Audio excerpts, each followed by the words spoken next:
Ko'pchilik nima dedi? Bir piyola choyga uyiga ham taklif qilmadi dedi. Mana tan olinglar, sizlarning uyinglar doim mehmon kutishga tayyormi? Yo'q.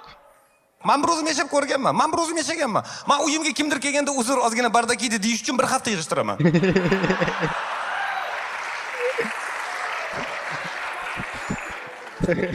Shuning uchun men odamni tushunaman. Haqiqatan kutilmagan tashrif dovdirab qolishi mumkin. Men ham dovdirab qolgan bo'lardim. Anu aka oyoqda turuvdi. Respekt. Boshqa tomondan o'yladim, yaxshi ham shu video tarqaldi. Agar tarqalmaganda Anu akaga hech kim ishonmasdi.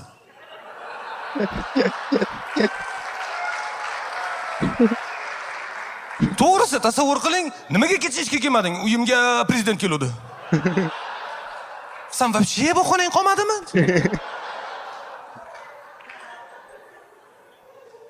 Tasavvur qiling, mana siz kutib oldingiz, kelishdi, gaplashdingiz, xabar olishdi, holingizdan ketishdi. Siz uyda o'tiribsiz-da, ertasi kuni kelyapsiz, hech qanaqa yangiliklarda yo'qsiz-da. Siz haqingizda hech gap yo'q. Umuman, Anu aka o'tiradi-da. Ha? Ichib tashamasam bo'lmaydi.